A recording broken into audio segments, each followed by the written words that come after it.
Welcome to Ask Earl Anything. This is the show where your questions make the show. Without your questions, I don't have a show. Today is September 4th, Labor Day weekend in the United States. And this is going to be a show where I'm going to have a lot of questions. I had a lot of questions last month from my last Ask Earl Anything show and from some of my videos. I got one video question. I'm going to try not to pull on your heartstrings this month. Those of you that were here last month know I kind of shared some emotional stuff, even though I'm not going to say this hasn't been a tough month in a lot of respects. It's been a tough month. Okay. My mother-in-law passed away, so we're still dealing with stuff here. But I'm not going to go into that today. Today I'm going to focus in on drumming. And let's talk a little bit. I'll talk a little bit about where things are going. Some of you know that I crossed the 6,000 subscriber mark for whatever that means. Okay. I don't really know what that means anymore, to be honest. To be honest, I think the people that watch my videos, I'm so grateful to and for. I've been really blessed the last few months to get some of my videos into the stream somehow, where I've gotten some nice views early on in the month, early on in the play, I guess, within the first couple days, getting some pretty serious watch time. So I thank you all for watching my videos. But truthfully, YouTube for me is about fun, and this is why I do it. And some of the most fun I have is when I interact with the people that watch this channel.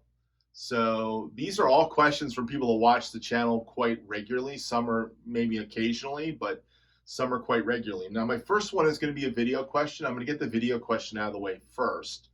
I don't want to penalize my friend John for asking this question, make it last, because it is the video question. So the video question comes from 805 Breeze. I think he goes by. His name is John. And I'll let John ask the question. Hey, Earl, it's John from the Jersey Shore. I was just wondering what some of your favorite drum books were when you were coming up studying. And also, do you break them out today and practice with them? And do you teach your grandkids out of these same drum books? That's my question for this month. Have a great day. Bye. Okay, so the question John asked was, what are my favorite drum books? Do I actually read drum books anymore? Do I teach out of any drum books? What are the drum books that I've used to study out of over my drumming career? So I went in and I picked about, well, I don't know if there's 5 or 6 here, so let me pull them up.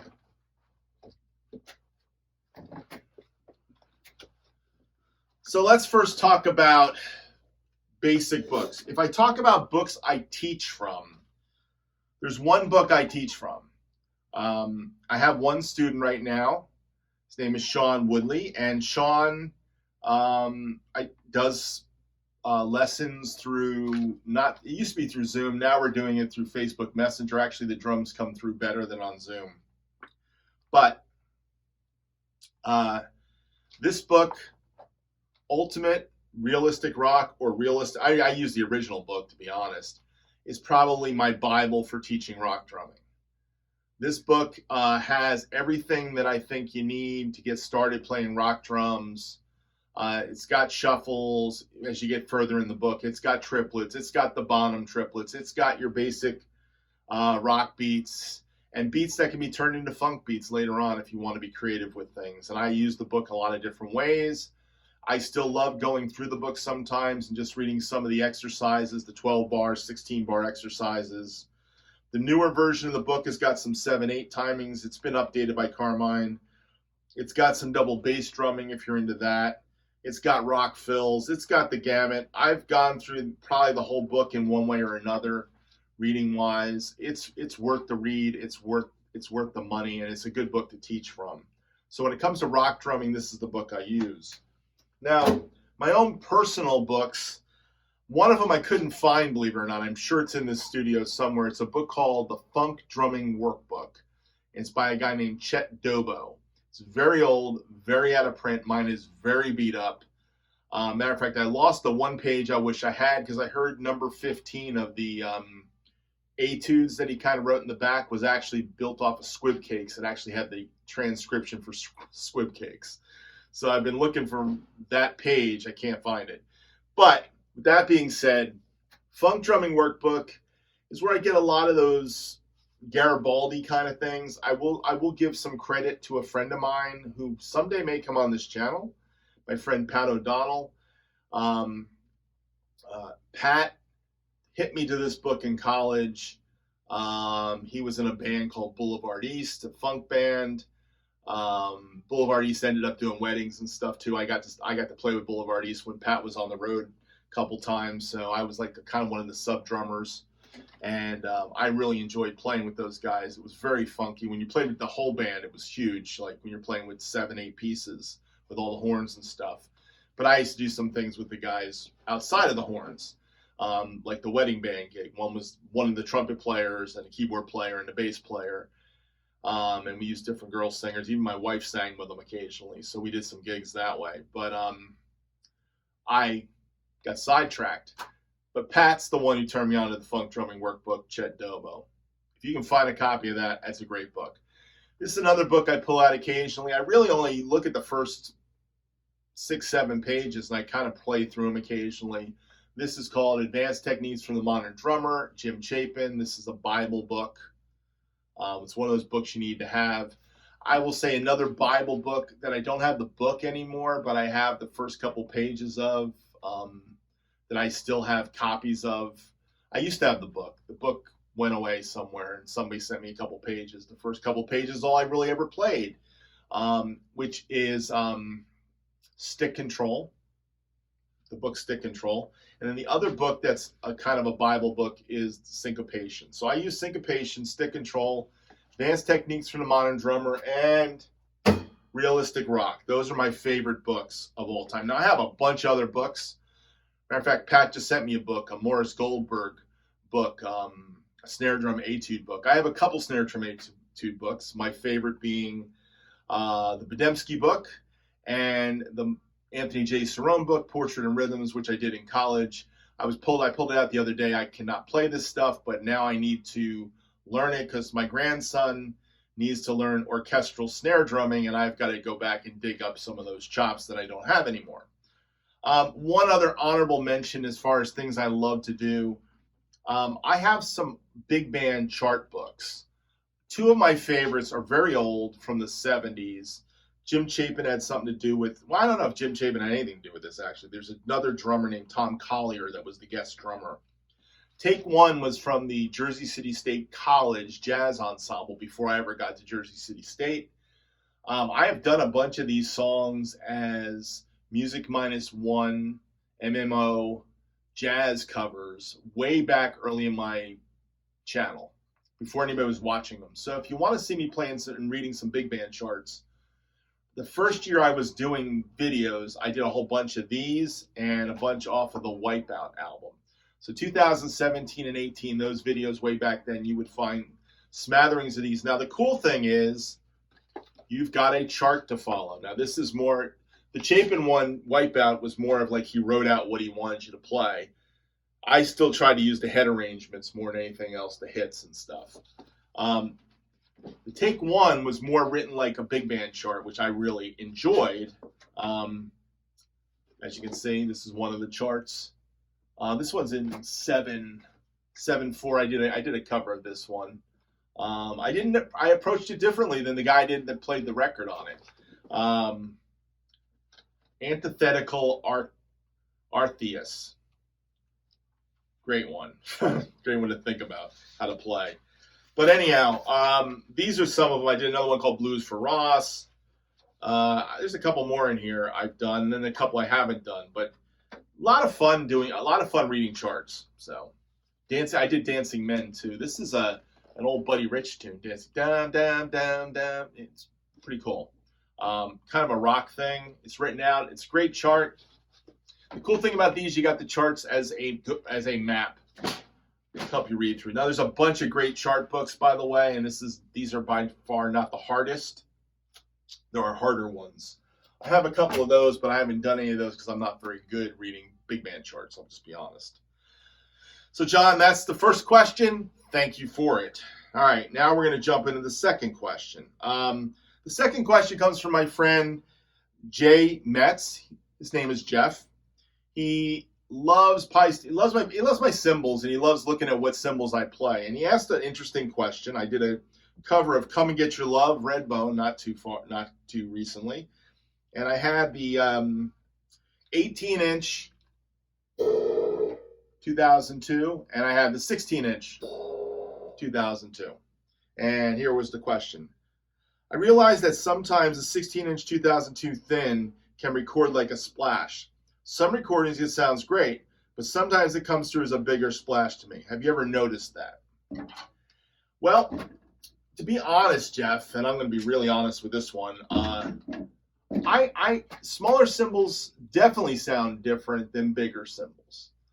And back in the 80s and 90s, I was really into small crash cymbals. I really dug really tight crash cymbals. So this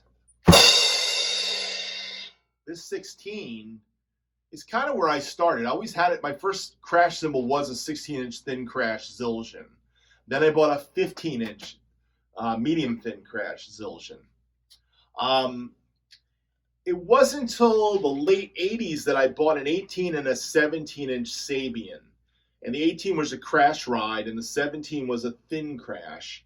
And I was using a 19-inch ride at the time. And that was my main setup, with a Paiste 16-inch thin China and a set of 13-inch Sabian hi-hats that I used for a long time. And then I started buying some more crash cymbals that were smaller, and they were 14-inch AAX and a 15-inch AAX. Now the 14 I've traded, and because I've traded it, I don't have it anymore. But just to give you a taste, this is the 16. This is the 18. It's bigger. Now this is the 20 that Jeff loves, the 22. Big, full crashes. Bigger crashes, fuller crashes. This is more, I guess you consider it splashy if you want to. So let's see what I got. I want to show you what I had at one point. Now, this is a true splash. This is my 11-inch Paiste Noiseworks splash. This is the difference between a splash and the 16. That sounds splashy. That's an 11-inch splash. This is the smallest Zildjian crash I have. It's a 14-inch thin crash. It's actually my son-in-law's, even though he probably doesn't even know he has it. It's just one of those things. It's not a top hi-hat cymbal. It's a thin crash. That's kind of splashy. Omar Hakim always used a 13. He had this 13 thing. So this is a 14. I don't use it very often. I've used it maybe once or twice. This was the crash that I really loved, this crash cymbal. It's an AAX Studio crash.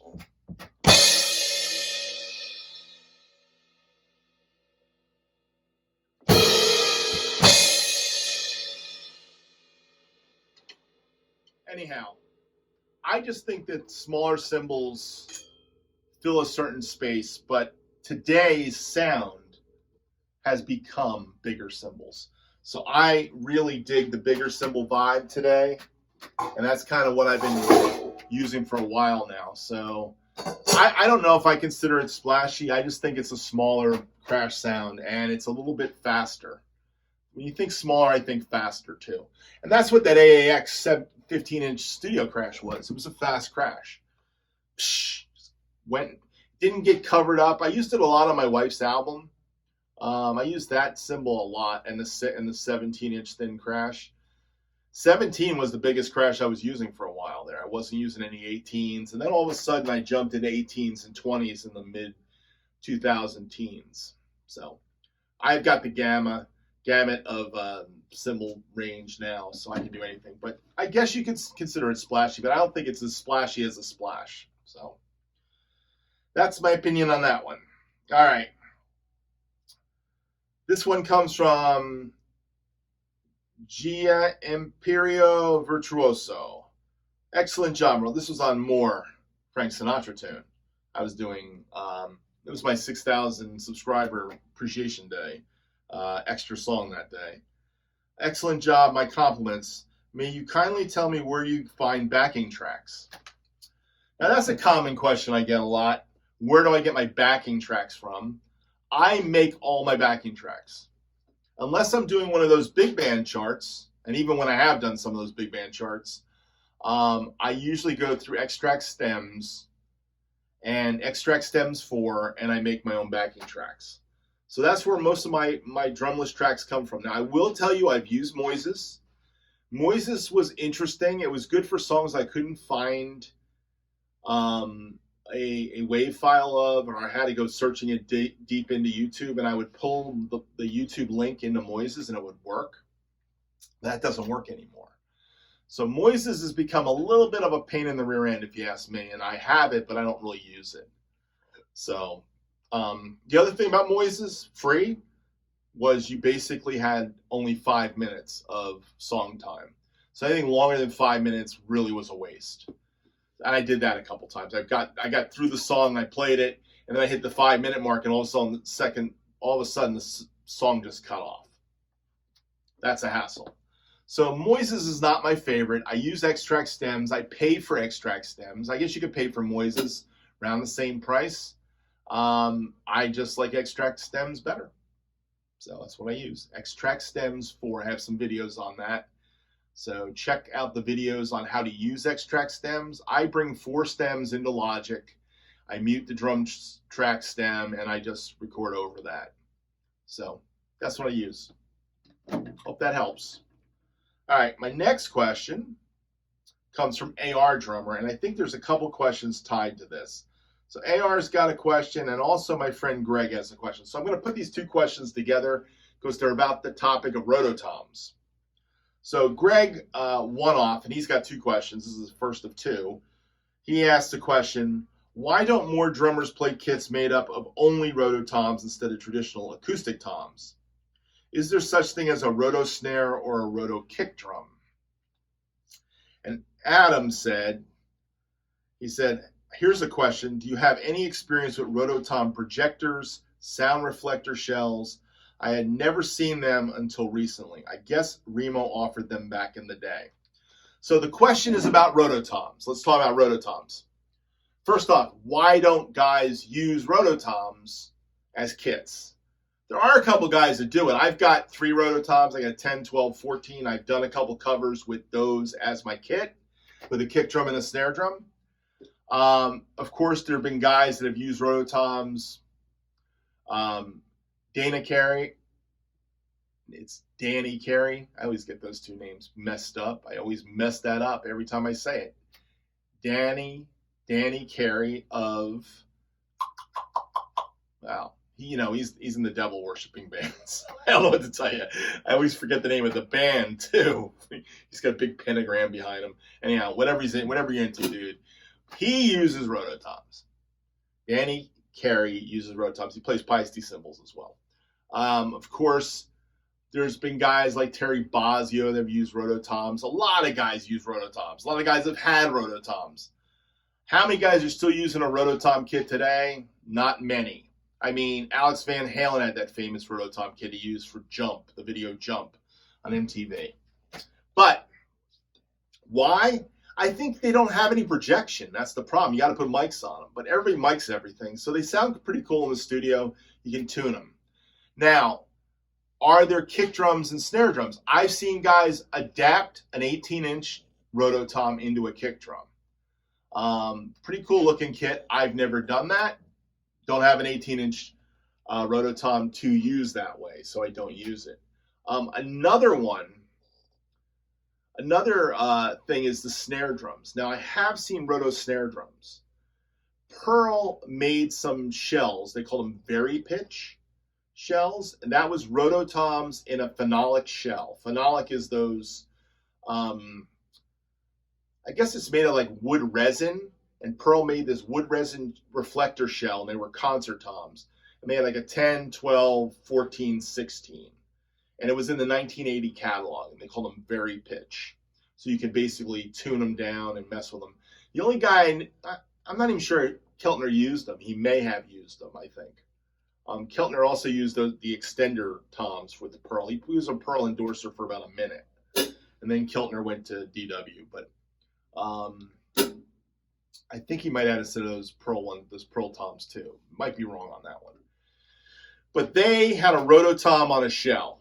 Now, Remo also made these sound projectors, which were used to sell the RotoToms to marching units, like the Blue Devils and the Bayonne Bridgemen and the Garfield Cadets, the DCI guys, trying to get them to use RotoToms. And RotoToms without the shell had no projection at all because they're a shellless drum. That's the problem with RotoToms.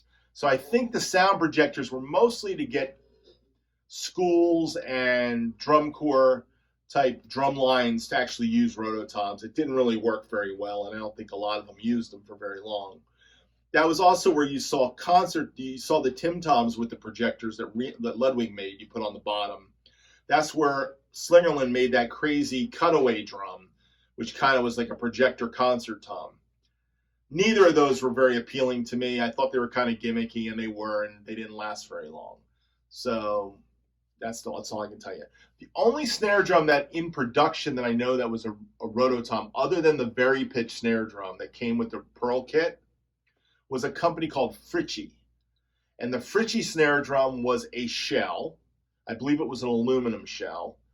And you basically could it sat on the stand, and you could turn the bass and it would change the pitch of the drum. It also had this really interesting conical kind of shell that went in. I don't know if I have any pictures of it. If I can find a picture of it, I'll stick it in here. But the Fritchie drum was the only other roto snare drum that I knew about. So why don't guys use RotoToms as much anymore? I think they were kind of gimmicky. I mean, truthfully, if you couldn't afford to buying some concert toms for your kit that matched your kit, you bought RotoToms. And I had a 6.810 way back in the day. Matter of fact, Pat O'Donnell sold me my 6.810. I don't know what we traded for that or what I paid for it. I had a 6.8 and a 10 for years. And then I got rid of them. I guess must have sold them to somebody. I wish I hadn't, because I wish I had the 6 and the 8, because I have a 10 I bought, and Pat gave me the 10, 12 and the 14. The 14 was my original RotoTom. I bought that to be like Danny Serafin had a RotoTom off to the side over here. And then he had one off the side over here on the concert tom kit when I saw him in Chicago 11 tour in 77 before Terry Cat died. The big 18-inch RotoTom that he spun around. So that was kind of cool. RotoToms have a vast history into the 70s and 80s. Not so much today unless some guy's trying to use them for an effect. You'll occasionally find some drummer from the 70s or 80s will show up to a gig playing classic rock tunes, and will have like wind chimes and RotoToms. And there's a guy on YouTube that's got all that stuff. He's got a whole RotoTom kit. Matter of fact, I forget his name. I don't subscribe to him, unfortunately. He used to put out videos every day. Mr. JJ, I think he goes by. I have seen his videos. I just don't, we don't interact. But that being said, he's got a huge kit with lots of stuff around it, and RotoToms and toms, and hey, whatever. That's cool. Whatever you want to do is cool. I think it looked a certain way. Matter of fact, I'm going to tell you a gig story. Gig story. I did a gig with a band here in Palm Springs, Florida. I did a couple gigs with them. I was the fill-in guy they called a couple times. But their main drummer had a huge Pearl power tom kit with wind chimes and RotoToms and a big, huge 26-inch bass drum and big power toms. And anyhow, I show up to the gig to play this kind of like a Elks Club kind of gig in town. And I show up to the gig with a 12, 14 snare drum, 18-inch bass drum, 3 cymbals, and hi-hat. And they're like, "That's your kit?" It's like, yeah, don't really need much more than this to play this gig. I mean, what you told me your book is, it's all 4-piece kit, works fine. Okay, got through the whole night. They liked what I did. invited me back one more time, but the regular guy used to bring everything. He used to bring everything but the kitchen sink. To me, that's too much work, dude. Too much work carrying every stinking drum you have. This kit would never see a club date. It would never see a club date where I'm making 100, 200 bucks. You know, I would never pull this kit out for that. Now, for a recording session in my studio, it's nice to have, set them up, a lot of fun. I've taken them out only one time, and it was 4 drums. I took 4 drums out for a Swigs gig. There's some video of me doing it.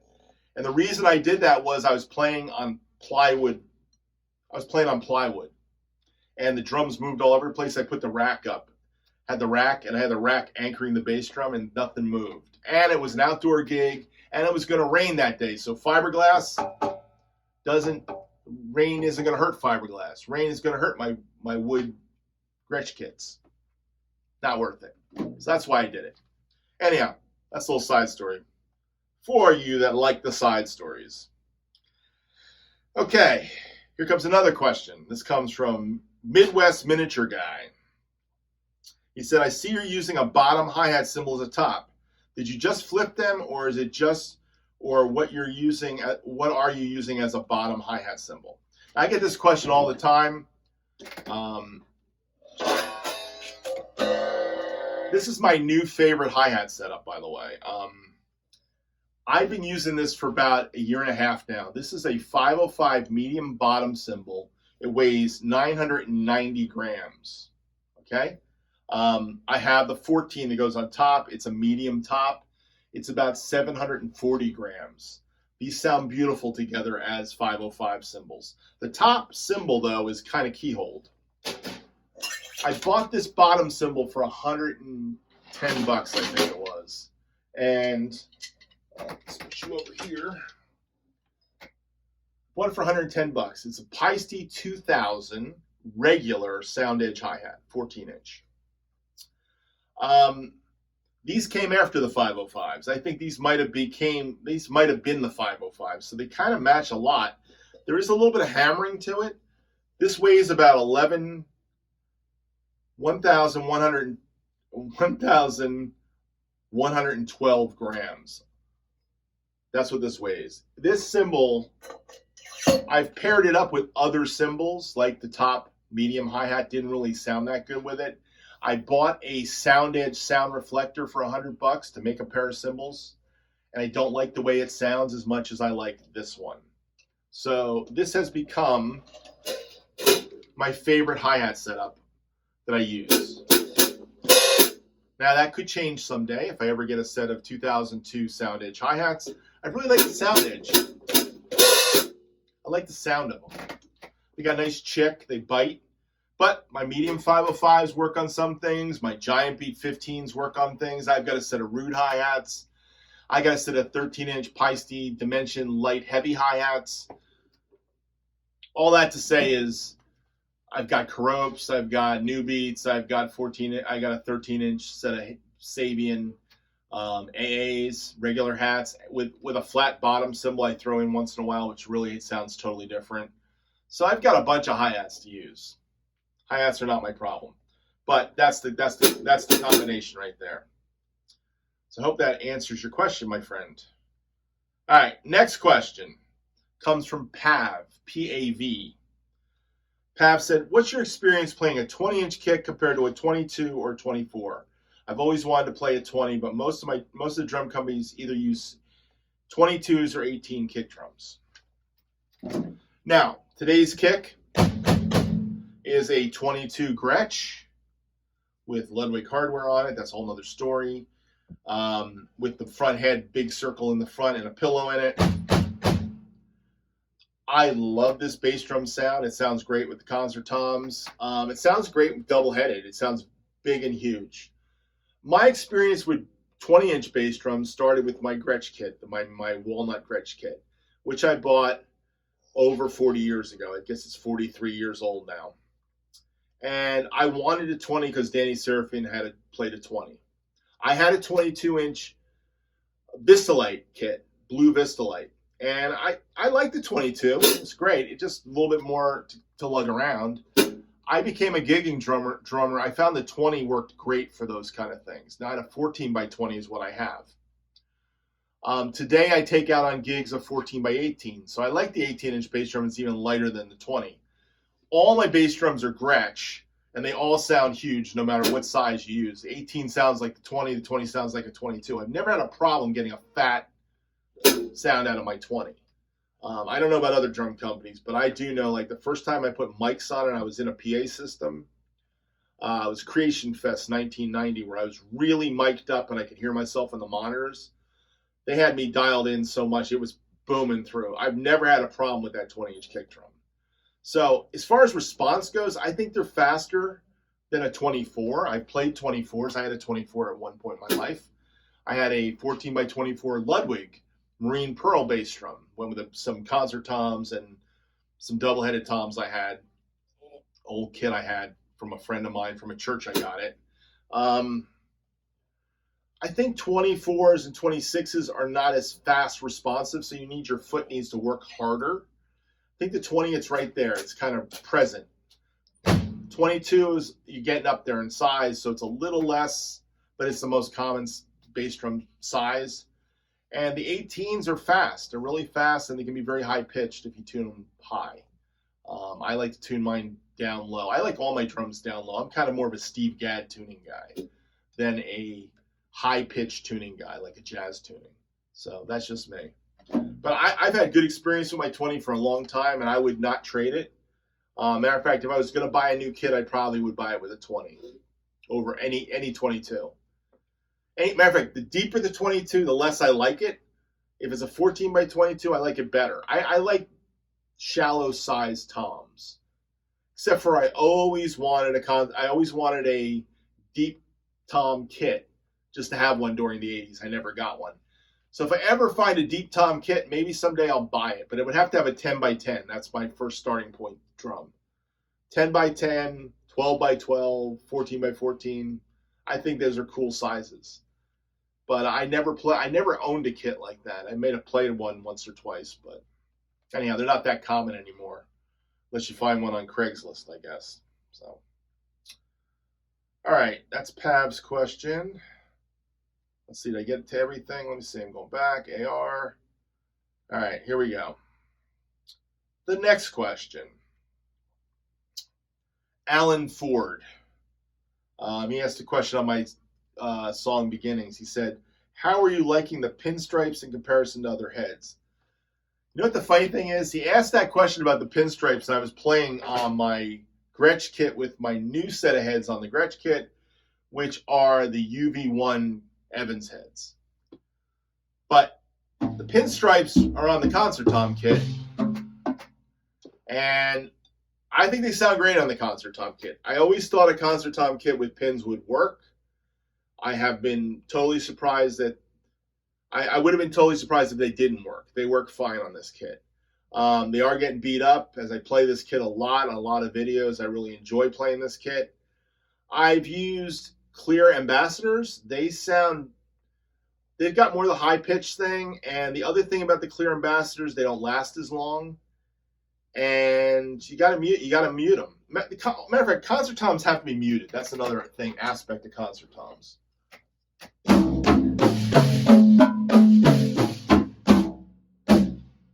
Now, I will tell you this about the pins. The newer pins are thinner. They seem like they're thinner. I don't know what they did to them. Maybe it's the oil in between the pin. But this 15 I got from Sweetwater, and it is it's an old 15. It's got thickness to it. This is the 16. It seems a little more open. So I think they started messing with the formula of the clear Mylar. This is an older one. It's deader. I like the deader pinstripes, by the way.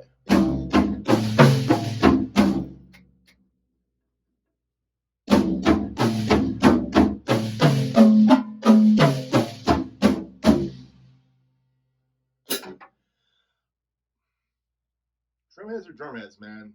Drumheads can make or break you. It's about how you tune them. But I find that when it comes to clear drum heads, pins, I would have put the pins on a double-headed kit, to be honest. I've been using on that kit ambassadors and vintage ambassadors the last couple of years. I had a set of clear emperors on there about 2 years ago. The UV1s are really nice heads. They really are nice. I'm not ready to kind of give the verdict on them, but I got them dialed in. They sound really nice. So I have one for my kick drum. I haven't put it on yet, but that's coming. So, but yeah, I like the pins. I like the pins a lot. So definitely, if you're into the pin sound, they work, and they work a lot. They work on concert toms. All right, one more question. No, I got 2 more questions. This is a big day today. A new friend of mine, 11 Drums, he comments on most videos. He asks a question. Really nice drumming, super cool song for those tom fills, even better. You talked about in-ear monitors, and you said that the Shure 215s are a really good start. Which ones would you suggest to protect my ears? Thanks. All right, I was talking about in-ear monitors and hearing protection on the last Ask Earl Anything show. And actually, his question goes with Greg's other question. So let me tell you Greg's other question. Greg also had a question. He said, when I practice, I wear earbuds to play the music, and when I wear muffs over the buds to cancel out the drum noise. I'm thinking I'm still hurting my ears because the music going into my ears has to be loud enough to hear, and that is pretty loud. How do you deal with being able to hear the music and not hurting your ears? Now this goes to 11 Drums question. I have found taking a set of iPod earphones, putting them in your ears and putting gun muffs over them doesn't work, and you have to put it up louder just like you would with a pair of headphones. The thing about in-ear monitors is when they're in the ear, they're closer to the sound canal, so you don't have to turn the volume up as loud. You shouldn't turn it up as loud. So if you're going to use a pair of earbuds, use earbuds that go in the ear. They do make earbuds that go in the ear. They got little rubber protectors. They may not be soundproof, so this is what you might want to do, Greg, is buy a set of those for like $20. Stick them in your ears, push them in, turn the music to a middle range. You won't need to turn it up all the way, and then put the gun muffs over it. And what you'll find is you won't have to turn the sound up as loud. Now, a good pair of in-ear monitors like the 215s, they have the rubber, they have 25 dB sound, takes the sound down, 25 decibels, and they have that isolation. Now, I didn't like the 215s in church. I played them one time. They gave me new foams. I put them on, I stuck them in my ear, and they weren't working as well as my headphones. I didn't trust them because I had them cranked up pretty loud. I was not happy with that. It wasn't until I bought my own custom mold in-ear monitors from 64 Ears, 1964 Ears they used to be called, that are molded to my ear, that I went to an audiologist and they tested my hearing, and then they put wax in my ears and made a mold. And then I took them all, or maybe silicone. I mean, it's not wax, maybe it's silicone. I don't know what it is. It's rubber. They made a mold of my ear, pulled them out, and then I sent them to 64 Ears, and they custom made molded in-ear monitors for me. That's what those blue in-ear monitors are. They only fit my ears. They don't fit anybody else's ears. They are the best isolation and the easiest way for me to dial down the sound. I keep the volume way down when I put the in-ears in.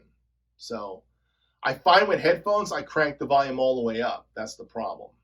So with the in-ears, I'm able to keep my volumes down so I'm not blowing my ears out, if that makes any sense. So for 11 Drums, do they make better in-ear monitors than the Shure 215s? I'm sure they do. Custom molds are the best. If you can't afford custom molds, try to get something with triple drivers. I think there's a higher level Shure, like the Shure 415s, I think they're called. But I never bought any Shure in-ear monitors, so I don't really know. I've only used them 2 times. I used one of the early sets of Shure in-ear monitors way back in 2000, I guess it was 2001. I played at this church. The drummer left me the in-ears. He left me the little yellow foam inserts, and I put them on. I enjoyed those. And then in 2000, I guess it was 13, I was playing at a church. I was using my own headphones all the time. And one day I said, I'd like to try the in-ears. They had a set of in-ear monitors. I put them in. I didn't hear the click well enough. I wasn't happy. So I went back to the headphones. Then I bought in-ear monitors in 2014, and that changed everything. And from 2014 on, I used the in-ear monitors in church all the time where there's a monitoring system. And in the studio, I use them a lot here now because I'm not playing as much in church. So I find they're better than headphones for me. So that's what I like. So I hope that helps. Hope I answered all your questions. Last, before I end this one today, and it's been a long one again, no major changes coming to my channel. I'm going to keep trying to put out videos as best I can, as much as I can. If it wanes, it's only because it's waning, because I just don't have time on the weekends. I'm a pretty busy guy these days, and there's a lot going on in my life. But I enjoy all of you enough to do this show. I hope this show blesses you. I hope you get something out of it. I hope you ask some questions. Your questions make the show. Without your questions, I don't have a show. One other thing I want to say. I released a blocked video today. And the blocked video I released was Feels Like Making Love, Roberta Flack. This is how you just you don't understand YouTube. I made a video of a song called Here Comes the Sun by the Beatles. I made the song with my son in mind. It's a very special song for me. And I guess I'm going to get a little heavy at the end. But I waited to the end so you guys don't have to watch it if you don't want to.